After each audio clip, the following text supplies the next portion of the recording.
Good morning students. आज हम class 8 का चैप्टर 3 करेंगे।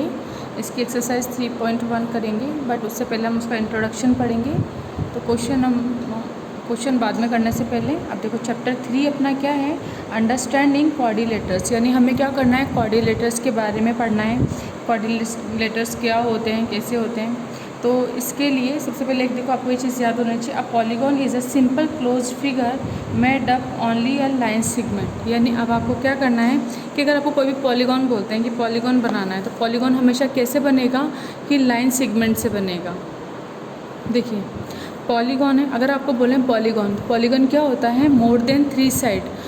अब हम क्या करते हैं, कोई भी अगर लाइन है उससे हमने, जैसे हम क्या बोलते हैं, सिर्फ हमेशा ना कोई भी कर्व क्लोज्ड किससे होता है, 3 साइड से। जैसे हमने ये बना दिया, ये हमने 3 लाइन सेगमेंट ली और इनसे हमने क्या बना दिया, कोई फिगर बना दिया ए बी और सी, है ना। तो यहाँ पे क्या है, 1 2 3 3 लाइन है। 3 लाइन को जब हमने क्लोज आपस में जॉइन किया तो एक क्लोज्ड फिगर बना, जिसे हम क्या बोलेंगे, ट्रायंगल बोलते हैं। उसी तरीके से फिर ये कितना होता है, अगर हम 4 लाइन लें और 4 लाइन को आपस में जॉइन कर दें तो क्या बन जाता है, हमारा स्क्वायर बन जाता है। इसी तरह से रेक्टेंगल बन जाते हैं, पेंटागन, हेक्सागन, कई सारे बन जाते हैं ना। तो ये जो फिगर होते हैं, ये सारे फिगर क्या कहलाते हैं, हमारे पॉलीगॉन कहलाते हैं। ये सारे फिगर को हम क्या बोलेंगे, पॉलीगॉन। मतलब ओवरऑल जो हम बात करते हैं ना, उन्हें हम क्या बोलते हैं, पॉलीगॉन। पॉलीगॉन का मतलब क्या हुआ कि ऐसा फिगर जो किससे मिलकर बना है, लाइन सेगमेंट से। अब वो कोई सा भी फिगर हो सकता है, देखो ये भी लाइन सेगमेंट से मिलकर बना है, ये भी लाइन सेगमेंट से मिलकर बना है। अगर मैंने कोई कर्व ऐसा बना दूँ, है ना, अब जैसे ये सर्कल तो पूरा नहीं है लेकिन इसी तरह से है ना, ओवल बना दिया मैंने, तो अब इसे हम पॉलीगॉन बोलेंगे क्या, कि इसे हम पॉलीगॉन नहीं बोलेंगे। क्यों इसे पॉलीगॉन इसलिए नहीं बोलेंगे, क्योंकि ये लाइन सेगमेंट से मिलकर नहीं बना। कि पॉलीगॉन हमेशा किससे मिलकर बने होते हैं, हमारे लाइन सेगमेंट से। तो आपको ये बात ध्यान रखनी है कि पॉलीगॉन हमेशा लाइन सेगमेंट से मिलकर बनेंगे। अगर लाइन सेगमेंट से मिलकर कोई कर्व नहीं बन रहा है ना, या कोई फिगर नहीं बन रहा है, तो उसे हम पॉलीगॉन नहीं बोलेंगे। जैसे ये सर्कल है, ये सिर्फ कर्व है ना, ये पॉलीगॉन नहीं है। इसी तरीके से अगर मानो कोई भी हम फिगर बनाएं, जैसे ये बनाया हमने, अभी तक ये क्या है, पॉलीगॉन है। क्योंकि क्यों है पॉलीगॉन, क्योंकि क्या बन रहा है, लाइन से मिलकर बन रहा है, लाइन सेगमेंट से मिलकर बन रहा है। लेकिन अगर मानो मैं इसी के ऊपर ऐसे बना दें हम, तो अब ये कर्व क्या होगा, अब ये कर्व पॉलीगॉन होगा क्या, नहीं, अब ये कर्व पॉलीगॉन नहीं होगा। क्यों नहीं होगा, क्योंकि अब हमने इसके ऊपर एक ऐसा कर्व बना दिया है जो कि लाइन सेगमेंट से मिलकर नहीं बना है। तो जब ये लाइन सेगमेंट से मिलकर नहीं बना है तो इसे हम क्या बोलेंगे, इसे हम पॉलीगॉन नहीं बोलेंगे। तो अगर आपको हम फिगर दिखाएं 2-3, तो फिर आप आराम से पहचान पाओगे ना कि जो भी फिगर लाइन सेगमेंट से मिलकर बनाए तो वो तो पॉलीगॉन है, और जो लाइन सेगमेंट से मिलकर नहीं बना, या इसमें क्या है, आधा तो लाइन सेगमेंट से मिलकर बनाए लेकिन एक कर्व भी है, तो ऐसा कोई फिगर जिसमें अगर कोई कर्व आ जाए, मतलब ओवरऑल लाइन सेगमेंट से मिलकर नहीं बना है, तो वो हमारा पॉलीगॉन नहीं कहलाएगा। फिर आपको पता ही है कि कर्व जब हम पढ़ते थे तो कर्व कैसे होते हैं हमारे, कि एक तो ओपन कर्व होता है, जैसे हमने ये बना दिया, ओपन है यानी जिसके अंदर हम एंटर कर सकते हैं। जैसे मैंने ये बना दिया, तो अब यहाँ से भी ओपन है ना। अब जैसे इतना सा तो क्लोज्ड है, लेकिन यहाँ से ये ओपन है ना, क्योंकि इसे जॉइन नहीं है, और ये सिंपल कर्व भी नहीं है। और अगर हम ऐसा बना दें पूरा फिक्स, तो अब ये क्या हो गया, कर्व हो गया लेकिन क्लोज्ड। तो इसको तो हम क्लोज्ड कर्व बोलते थे और इसको हम ओपन कर्व बोलते थे। ये इसे प्रीवियस क्लास में हमने पढ़ा हुआ है। और ये सिंपल कर्व भी है, लेकिन अगर कोई कर्व खुद को ही क्रॉस कर ले तो वो सिंपल कर्व नहीं कहलाता, है ना, उसको हम सिंपल कर्व नहीं बोलेंगे। अगर अब कर्व ने खुद को ही क्या कर लिया है, इंटरसेक्ट कर लिया, जैसे इसने इसको इंटरसेक्ट कर लिया ना, हमने कोई फिगर बना दिया ऐसे, तो ये इसने एक दूसरे को इंटरसेक्ट कर लिया, तो फिर वो सिंपल फिगर नहीं होता, ये सिंपल कर्व नहीं होता, है ना। उसे आप क्या बोलोगे, सिंपल कर्व नहीं है। सिंपल कर्व क्या होता है, जो सिंपली बना होता है, जो आपस में एक दूसरे को इंटरसेक्ट नहीं करता है। तो ये कर्व आपको समझ में आ गया।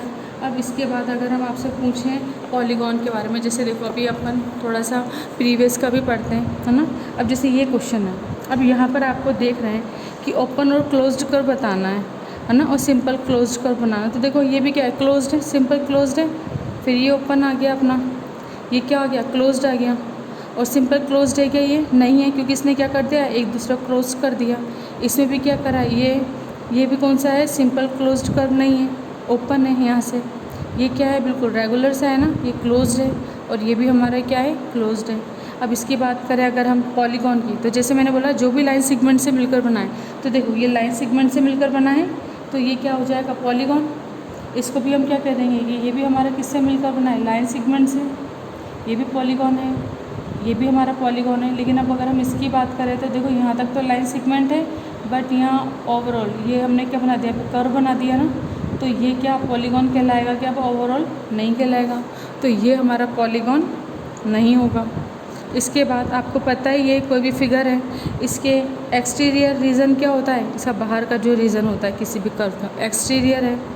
ऑन द बाउंड्री, तो ये जो लाइन है ना, इस लाइन पर अगर बाउंड्री पर कोई पॉइंट है, जैसे आई इस पॉइंट है, इसके ऊपर है लाइन पर, तो ये आई क्या हो जाएगा, ऑन द बाउंड्री पॉइंट हो जाएगा। उसके बाद इन द इनर रीजन, अब देखो ये जो क्लोज्ड कर्व है या क्लोज्ड पॉलीगॉन बोलेंगे, क्लोज्ड पॉलीगॉन है ये जो हमारा, इसके अंदर कितने पॉइंट है, जे के एफ, तो जे के एफ क्या हो जाएगा, इंटीरियर रीजन है ना, interior region A B C D के अंदर ये है, और पॉइंट हमारे क्या है इसके, जे के एफ, ये क्या हो जाएंगे हमारे इंटीरियर रीजन के हो जाएंगे। तो आपको समझ में आ गया। अब इसके बाद आपको पता होना चाहिए कि how many side angles and क्या है, डायगोनल्स आर देयर। कि अब हमें पता है ट्रायंगल है, ट्रायंगल में कितनी साइड होती है, कितने एंगल होते हैं, कितने डायगोनल होते हैं, वो आपको देखना है। क्वाड्रिलेटर है, क्वाड्रिलेटर में कितने साइड है, कितने एंगल है, कितने क्वाड्रिलेटर है, ये सब हम जानते ही हैं, ये सब हमने प्रीवियस क्लास में पढ़ रखा है, बेसिक है ये बिल्कुल। अब देखो जैसे हमने कुछ भी बनाया है ना, कि डायगोनल भी आपको पता है, जैसे हमने बनाया एक रेक्टेंगल बना देते हैं, है ना, हमने एक रेक्टेंगल बनाया, ये क्या है, ए बी सी डी। अब अगर डायगोनल की बात करते हैं तो डायगोनल क्या होते हैं, अपोजिट वर्टेक्स। वर्टेक्स क्या होती है, ये जो कॉर्नर होते हैं ना, ये वर्टेक्स है, जैसे ए बी सी डी, इसे वर्टेक्स बोलते हैं। ए बी यहाँ से यहाँ तक इसको लाइन बोलते हैं, बी सी डी सी और ए डी ये हमारी लाइन है, और ये हमारे क्या है, एंगल है, angle A, angle B, angle C और एंगल डी। अब अगर हम अपोजिट वर्टेक्स को ज्वाइन करते हैं तो देखो अपोजिट वर्टेक्स क्या है, डी और बी है, डी और बी को जब आप ज्वाइन करोगे तो ये हमारा बी डी क्या कहलाएगा, डायगोनल कहलाएगा। उसी तरह से अगर हम ए सी को भी ज्वाइन करते हैं तो ए सी भी हमारे क्या हो जाता है, फिर डायगोनल हो जाता है। तो यहाँ पे ए सी और बी डी ये दोनों क्या है, हमारे डायगोनल हैं। तो आपको डायगोनल समझ में आ गया, साइड आपको पता ही है, एंगल आपको पता ही है। तो हम आगे का पढ़ते हैं। इसमें क्वाड्रिलेटर है, क्वाड्रिलेटर में क्या होती है, अपने 4 साइड होती हैं, ठीक है ना, 4 साइड से क्लोज्ड कर्व क्या कहलाता है, हमारा क्वाड्रिलेटर कहलाता है। अब देखो जैसे हम आपको बुक के अंदर बताते हैं, बुक के अंदर अच्छे से समझ में आएगा आपको कि बुक देखो, अब ये बुक है, इसमें आपको पॉलीगॉन्स देखना है। अब देखो तो ये सारे पॉलीगॉन है ना, क्योंकि ये सब क्या किससे मिलकर बने हुए हैं, हमारे लाइन सेगमेंट से मिलकर बने हुए हैं, तो इन्हें हम क्या बोलेंगे, पॉलीगॉन। अब यहाँ पर देखो तो ये तो कर्व कैसा है, क्लोज्ड, बट ये कैसा है, ओपन है, तो इसको हम क्या बोलेंगे, नॉट क्लोज्ड, और इसे हम क्या बोल देंगे, क्लोज्ड बोल देंगे। अब देखो इसके बाद साइड आपको मैंने बताई थी कि जैसे अगर मानो ये हेक्सागोन है, हेक्सागोन में क्या होती हैं, 6 साइड होती हैं। तो अब इसके अंदर हम बात करें साइड की तो क्या है, A F, F E, E D, D C, C B और ए बी या बी ए, ये तो हमारी क्या है, साइड। और वर्टेक्स हमारी क्या है, A B C D E F, ये हमारे क्या कहलाएंगी, वर्टेक्स कहलाएंगी। तो देखो तो point A B C D E F are it's vertex, side हमने बताई दी है। पॉलीगॉन मैंने आपको बता दिया कि कोई भी अगर फिगर है उसके अपोजिट पॉइंट को, है ना, अब जैसे ये ए है ना, इसका अपोजिट पॉइंट क्या है, डी, तो इसको इससे ज्वाइन कर दो तो ए डी हमारे क्या हो जाएगा, डायगोनल। ए को सी से ज्वाइन करो तो ए सी भी हमारा क्या हो जाएगा, डायगोनल हो जाएगा। इस तरीके से इसके अंदर हम कई सारे डायगोनल बना सकते हैं, है ना। डी से ए को मिलाया, डी से बी को मिलाया, ई है, ई से सी को मिला दिया है, ई से बी को मिलाया है। तो इस तरीके से अंदर इसमें जो डैश आपको दिख रहे हैं ना, ये सब हमारे क्या हैं, डायगोनल होते हैं। तो डायगोनल का एक फार्मूला होता है जो आपको याद रखना है, ये देखो formula, N side polygon has n(n-3/2 diagonal. तो अब हम इस फार्मूले से क्या निकाल सकते हैं, डायगोनल्स निकाल सकते हैं। अब देखिए जैसे N side polygon has N minus 3/2 diagonals. तो ये डायगोनल्स का फॉर्मूला है, ये आपको याद रखना है, नोट डाल के लिख लेना है इसको अपनी कॉपी में। अब देखो, अब हम निकालते हैं, जैसे हमने क्वाड्रिलेटर है, क्वाड्रिलेटर की निकालते हैं। या सबसे पहले क्वाड्रिलेटर की अगर हम निकालेंगे तो क्वाड्रिलेटर की हम क्या बोलेंगे, साइड कितनी होती है, क्वाड्रिलेटर है 4 साइड होती है। या फिर आपका भी क्वाड्रिलेटर क्या होता है, जिसकी जो कर्व या फिर जो फिगर आपका 4 साइड से क्लोज्ड होता है वो हमारा क्या कहलाता है, क्वाड्रिलेटर कहलाता है। तो क्वाड्रिलेटर में अलग अलग होते हैं कि क्या होता है, जैसे स्क्वायर है, रेक्टेंगल है, ये सब हमारे क्या है, पैरेललोग्राम है, रोम्बस है, ये सब मिलके हमारे क्या बनाते हैं, क्वाड्रिलेटर। क्वाड्रिलेटर अलग अलग टाइप के होते हैं। तो अब देखो, जैसे अगर हम बात करें क्वाड्रिलेटर की, तो किससे ना, किससे कर्व होता है, 4 साइड से। तो क्वाड्रिलेटर कितनी साइड होती है, 4 साइड। तो 4 साइड हैं तो इसके डायगोनल कितने होंगे, तो डायगोनल निकालने के लिए यहाँ पे लिख दो n = 4। तो डायगोनल अगर हम निकालेंगे तो n की जगह अपन क्या लिखेंगे, 4, फिर n की जगह 4 - 3/2। तो सॉल्व कर दो, 4 - 3 × 1/2, 2 2 × 4, कितना आ जाएगा आंसर, 2। तो देखो डायगोनल, ये क्वाड्रिलेटर है, इसके डायगोनल कितने होते हैं, 2। बना के देख लेते हैं अपन, देखो। अब देखो, क्वाड्रिलेटर हमेशा 4 साइड का होता है, वो कैसा भी हो सकता है, वो स्क्वायर भी हो सकता है, वो रेक्टेंगल भी हो सकता है, वो पैरेललोग्राम भी हो सकता है, वो रोम्बस भी हो सकता है, वो काइट भी हो सकता है। मतलब आपको ओवरऑल ये देखना है कि 4 साइड से अगर क्लोज्ड है तो वो क्या है, क्वाड्रिलेटर है। अब देखो, इसको हमने बोल दिया A, B, C और D। अब अगर B को D से हम मिलाएंगे, अपोजिट साइड को ज्वाइन करते हैं तो डायगोनल बनता है। इसी तरह से A को हमने जब C से ज्वाइन कर दिया तो ये भी क्या बन जाएगा, हमारे डायगोनल। तो कितने डायगोनल हो गए इसमें, 2 डायगोनल हो गए। इसी तरीके से अगर हम पेंटागन की बात करें, है ना, पेंटागन में क्या होती है, n = 5 साइड होती हैं। तो अब n = 5 है तो इसके डायगोनल अगर हम निकालना चाहें तो कितना हो जाएगा, n की जगह क्या रख देंगे, 5 - 3/2, कितना आ जाएगा, 5, और 5 - 3 2/2, 2 से 2 कैंसिल हो गया, कितना आ गया, 5।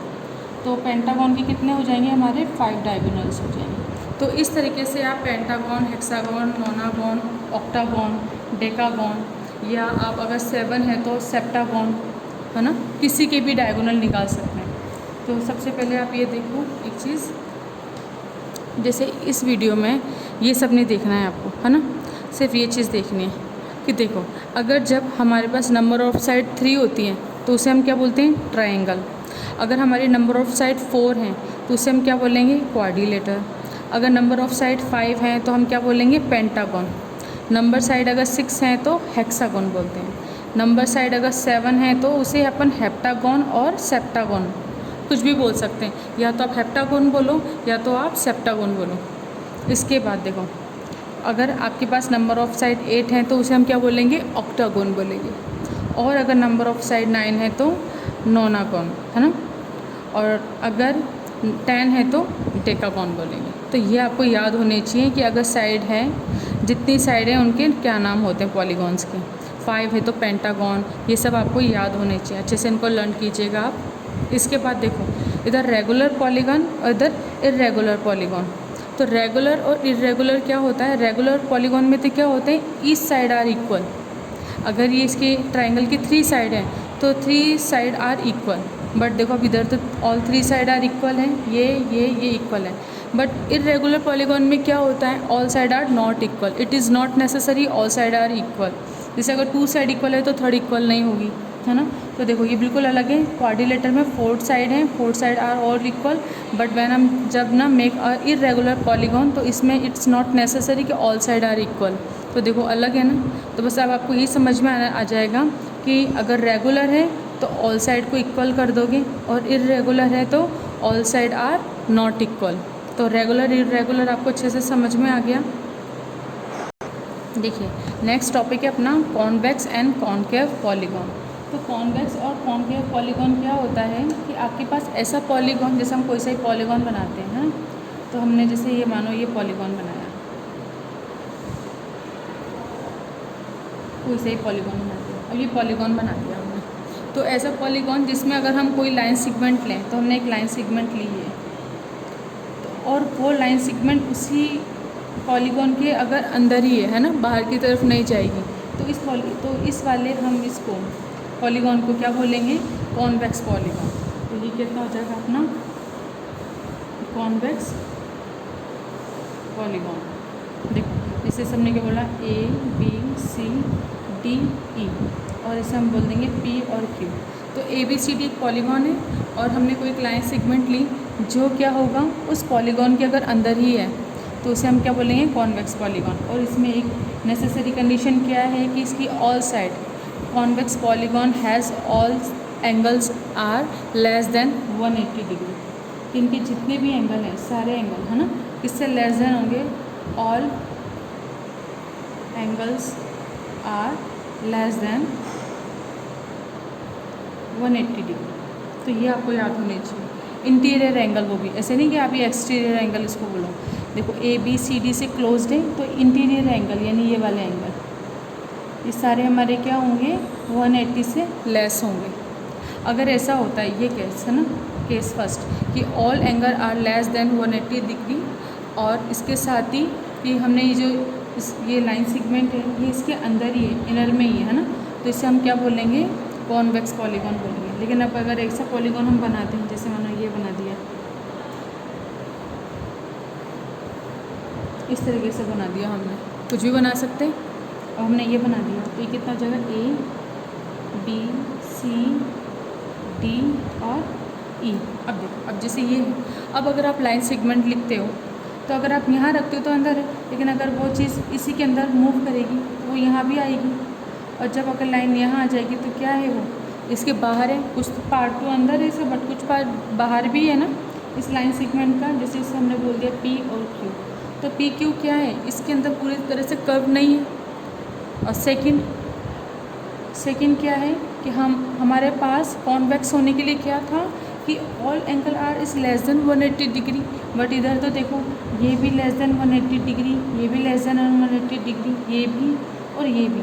बट अगर हम इस बी की बात करें तो देखो ये एंगल ये वाला है, और इंटीरियर एंगल देखना है अपन को, एक्सटीरियर एंगल नहीं देख रहे हैं। तो ये वाला एक्सटीरियर एंगल तो less than 180, but interior angle देखेंगे अपन सबके, तो देखो सबके जब हम इंटीरियर एंगल देख रहे हैं तो ये सब तो लेस देन 180, बट ये एंगल बी ये क्या है, ये लेस देन 180 डिग्री नहीं है, ये ग्रेटर देन 180 डिग्री है। तो जब ये ग्रेटर देन 180 डिग्री है तो इसे हम क्या बोलेंगे, it is not convex polygon. तो हम क्या कहेंगे, इट इज़ कॉनकेव पॉलीगॉन। ठीक है, या हम ऐसे भी बोल सकते हैं, which polygon has not convex polygon, that means it is concave polygon. तो बस आपको सिंपली एक बात याद रखनी है कि all angles are is less than 180 degree, then it is convex polygon. If any one angle is greater than 180 degree, that means it is not a convex polygon, it is a concave polygon. तो इन दोनों में आपको difference समझ में आ गया। Mainly difference यही है कि ऑल एंगल्स, इधर लिख देना, all angles are not less than 180 degree. सारे एंगल्स नहीं होते, ऑल एंगल्स इज़ नॉट, यानी कोई एक एंगल भी अगर अपना 180 से ज़्यादा है तो हम उसे क्या बोल देंगे, कॉनकेव पॉलीगॉन बोल देंगे। तो इसकी थ्योरी अपनी इस एक्सरसाइज से कंप्लीट हो चुकी है। रेगुलर पॉलीगॉन और इर्रेगुलर पॉलीगॉन मैंने आपको बता दिया कि जिस भी पॉलीगॉन की ऑल साइड इक्वल है ना, तो वो रेगुलर है, और जिसकी ऑल साइड आर इक्वल नहीं है, अलग है, तो वो क्या है, इर्रेगुलर है। अब इसके बाद हम एक्सरसाइज करेंगे, तो एक्सरसाइज में आपको और अच्छे से क्लियर हो जाएगा। तो हम इसकी एक्सरसाइज करते हैं। देखिए, अब एक्सरसाइज 3.1 का क्वेश्चन नंबर 2 है। क्वेश्चन नंबर 1 आप बुक में ही करोगे, टिक करके करना है, इसे आप बुक में ही कर लेना है ना। क्वेश्चन नंबर 2 देखो, state the number of side for the given polygon. अब आपको क्या करना है, नंबर ऑफ साइड लिखने हैं। तो देखो हेक्सागोन है, तो हेक्सागोन में नंबर ऑफ साइड कितनी होती है, हेक्सागोन में 6 साइड होती है ना। तो हेक्सागोन हैज़ कितनी साइड होती है, हेक्सा है ना, तो 6 होती है। Hexagon has 6 number of sides, ये आंसर हो गया। अब बी पार्ट करते हैं, ये ए हो गया। बी, सिर्फ आंसर लिखना है ना, state the number of side, बस आपको नंबर ऑफ साइड लिखनी है। अब डेकागोन, तो हम क्या लिखेंगे, डेकागोन हैज़, अब डेकागोन कितनी रखता है, डेकागोन हैज़, अब देखो डेकागोन है तो 10 है ना, डेकागोन हैज़ 10 नंबर ऑफ साइड्स, ये आ जाएगा आंसर इस तरीके से। तो इसके 6 और इसके क्या आ जाएंगे, 10 आ जाएंगे। डेका, डेका मतलब 10, हेक्सा, हेक्सा मतलब 6। इसके बाद है अपना, इसको हैव कर लो, हैज़ की जगह से, ठीक है। अब इसके बाद देखो, अब है अपना question number 3, state the number of diagonal. अब अपन को डायगोनल निकालना है फॉर द फॉलोइंग पॉलीगॉन। देखो, state the number of diagonals for the following polygon. अब हमें पॉलीगॉन देखना है, उनके नंबर्स फाइंड करने हैं ना, डायगोनल्स। फर्स्ट है आपका सेप्टागोन। अब देखो सेप्टागोन है और हमें इसका डायगोनल्स फाइंड करना है, तो हम क्या लिखेंगे, पहले सिंपली फॉर्मूला लिखेंगे। तो number of diagonals is equal to कितना होता है अपना, n-3/2। मैंने फॉर्मूला लिखाया था आपको डायगोनल का, अभी मैंने जब आपको थ्योरी समझाई थी तो उसमें हमने लिखा था n-3/2 डायगोनल्स हो जाएंगे। तो अब इसके अंदर हम क्या करेंगे, n की वैल्यू, अब देखो n इजिकल टू सेप्टागोन है, तो सेप्टागोन मतलब 7 साइड, 7 साइड होती है ना, सेप्टागोन हैव अ 7 साइड, क्योंकि हमें पता है। तो ये क्या है हमारा गिवन, या तो आप यहाँ पे लिख रखे हो ना सेप्टागोन, या ब्रैकेट में लिख लेना 7 साइड, तो गिवन है। यहाँ पे आप चाहो तो लिख सकते हो वी नो दैट, या आप लिखना चाहो तो we know that n is equal to 7 side, और ये गिवन भी है हमें। तो हम क्या करेंगे, put the value of this formula. तो हम क्या करेंगे, 7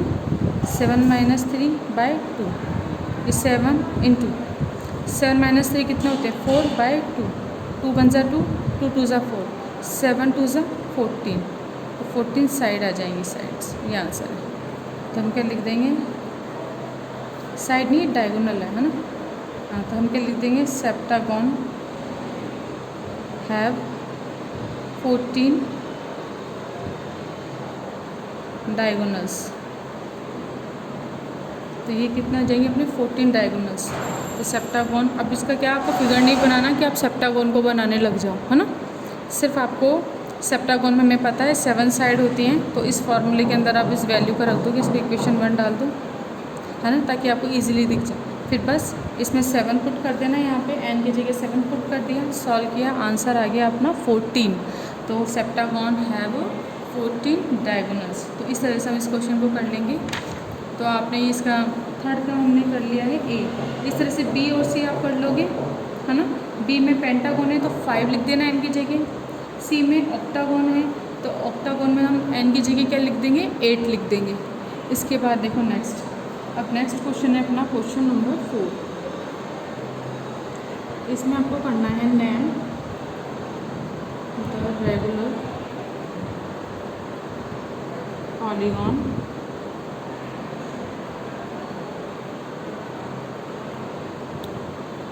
with number of sides given below. अब आपको name of the regular polygon लिखना है। तो देखो अगर हमने फर्स्ट वाला लिखा ए, इसमें क्या है 4, तो हमें पता है अगर किसकी 4 साइड होती हैं, वी नो दैट, हम क्या लिखोगे, वी नो दैट quadrilateral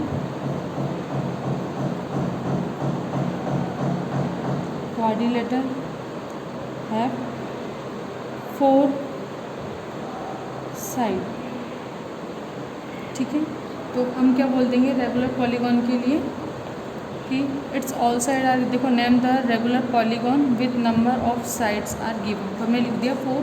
तो हम क्या लिख देंगे, we know that quadrilateral have 4 side and all side are equal and all side, and if all side are equal, so it is regular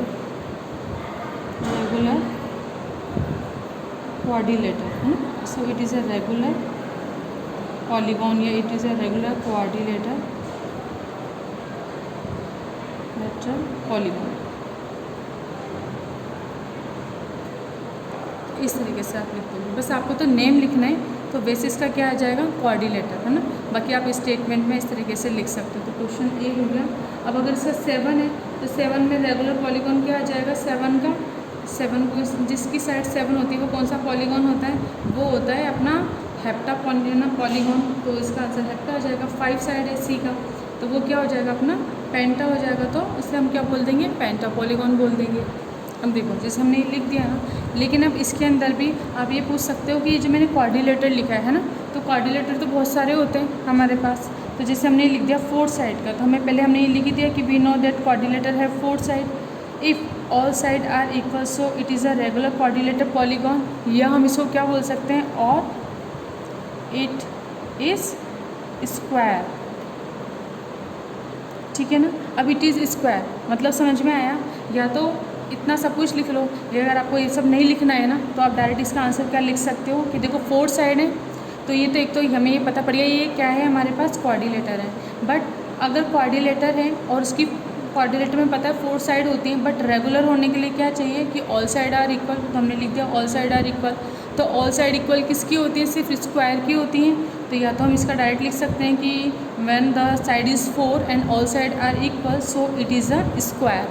direct आप ये भी लिख सकते हो ना, कि इतना ना लिख के डायरेक्ट हम क्या लिख सकते हैं, इट इज़ अ स्क्वायर. जैसे मैंने ये लिखा है ना, सो इट इज़, अब ये लिख दिया ना मैंने रेगुलर क्वाड्रिलेटर पॉलीगॉन. ये इसका मतलब ही क्या है हमारा, इसका मतलब ही क्या, हमारा मतलब क्या है, इट इज़ स्क्वायर है ना. स्क्वायर को ही हम क्या बोल रहे हैं, रेगुलर क्वाड्रिलेटर पॉलीगॉन. बस ये हो गया. और इट इज़ अ स्क्वायर, या इसको हटा दो, अब पहले से लिखने की ज़रूरत नहीं है. तो इसका आंसर कितना आ जाएगा अपना, एक स्क्वायर. क्योंकि ऑल साइड पॉलीगॉन क्वाड्रिलेटर में तो 4 साइड होती है, जिसके अंदर रेक्टेंगल, पैरेललोग्राम, रोम्बस सब कुछ मैंने बताए थे. बट हमें तो रेगुलर वाला चाहिए, तो रेगुलर है तो ऑल साइड आर इक्वल, तो हम क्या बोल देंगे, इट इज़ अ स्क्वायर. तो इस तरह से इसका आंसर हो जाएगा. ए कर लिया हमने इसका. अब हम नेक्स्ट क्वेश्चन करते हैं. अब देखो क्वेश्चन नंबर 5 है, विच ऑफ, अब देखो पहले ये हमने कर लिया. 7 में क्या होता है, सेप्टागोन होता है ना, रेगुलर सेप्टागोन. इसका आंसर 5 है, तो क्या हो जाएगा, पेंटागोन. रेगुलर है तो ऑल साइड इक्वल कर देना. और इसी तरह से 9 है तो अपना कितना आ जाएगा, नैनागोन. अब देखो क्वेश्चन नंबर 5 ए है, which of the following polygon are convex polygon. अब कॉन्वेक्स पॉलीगॉन है, दैट मीन्स हमें क्या करना है, इसका इनर देखना है. इनर एंगल कितना होना चाहिए हमारा, 180 से स्मॉल. तो देखो ये है, क्योंकि इसके all angles are less than 180, तो ये हमारा कॉन्वेक्स है. अब इसमें देखो ये भी 180, ये भी 180, ये भी 180 से लेस है. ये 3 एंगल तो हमारी क्या 180 से लेस है. लेकिन अगर हम इस एंगल की बात करें तो ये 180 से ग्रेटर है, तो ये हमारा कॉन्वेक्स पॉलीगॉन नहीं होगा. उसके बाद ये भी होगा हमारा कॉन्वेक्स पॉलीगॉन है ना. देखो और एक इसकी बात करते हैं अगर हम, तो ये बताओ ये होगा क्या, कि देखो इसके इनर वाला एंगल ये हो गया. अब ये भी हमारा क्या है, 180 से ज़्यादा है ना, तो ये भी हमारा क्या होगा, कॉन्वेक्स पॉलीगॉन नहीं होगा. तो इस तरीके से आप इसमें पहचान लोगे. इसके बाद है आपका next question number 6, which of the following are regular polygon. अब हमें देखना है रेगुलर पॉलीगॉन कौन से. तो देखो अगर यहाँ पे लाइन दिख रही है ना आपको, जिस तरह से ये और ये, दैट मीन्स क्या है, ये लाइन इस लाइन के इक्वल है. बट ये वाली लाइन तो इक्वल नहीं है, यहाँ पे तो लाइन नहीं है, तो ये रेगुलर पॉलीगॉन नहीं है. अब यहाँ पे देखो हमें क्या करना है, हमें ऑल साइड इक्वल चाहिए. अगर ऑल साइड इक्वल है दैट मीन्स वो रेगुलर पॉलीगॉन है. अगर ऑल साइड इक्वल नहीं है तो वो रेगुलर पॉलीगॉन नहीं है. अब देखो इसमें अपोजिट साइड इक्वल है, बट ऑल साइड इक्वल नहीं है ना, ये दोनों डिफरेंस है, तो ये भी रेगुलर पॉलीगॉन नहीं है. अब इसमें 4 साइड है और 4 साइड इक्वल है, तो ये रेगुलर पॉलीगॉन है. अब ये देखो ये क्या हेक्सागोन है और इसमें भी ऑल साइड इक्वल दे रखी है, तो ये भी क्या हो गया हमारा रेगुलर पॉलीगॉन. ये भी हमारा क्या हो गया, रेगुलर पॉलीगॉन. अब इसमें देखो अपोजिट साइड इक्वल है बट ऑल साइड इक्वल नहीं है, तो ये भी हमारा क्या हो जाएगा, रेगुलर पॉलीगॉन नहीं होगा. देखिए तो इस तरह से हमारी एक्सरसाइज 3.1 कंप्लीट हो गई है हमारी. तो आप इसके क्वेश्चन, ये वाला क्वेश्चन जो है ना फर्स्ट, इसको आप बुक में ही करो। सेकंड से लेके मैंने करा दिया आपको 6 तक। अब 6 में भी 5 और 6 जो है ना, ये भी आपको बुक में ही करना है, कॉपी में करने की ज़रूरत नहीं है। ये होमवर्क में और दोनों बुक में करना। आप सिर्फ कॉपी में क्या करोगे, 2, 3, 4, सिर्फ 2, 3, 4 आपको कॉपी में करने हैं। बाकी के कोई भी क्वेश्चन आपको कॉपी में नहीं करने हैं, ये बुक में ही कर लेना और बुक में इनके आंसर लिख देना, ठीक है ना। तो इस तरीके से हमारी एक्सरसाइज कंप्लीट हो गई। नेक्स्ट एक्सरसाइज अपन नेक्स्ट वीडियो में करेंगे। आज के वीडियो पर यहीं पे कंप्लीट करते हैं। Thank you.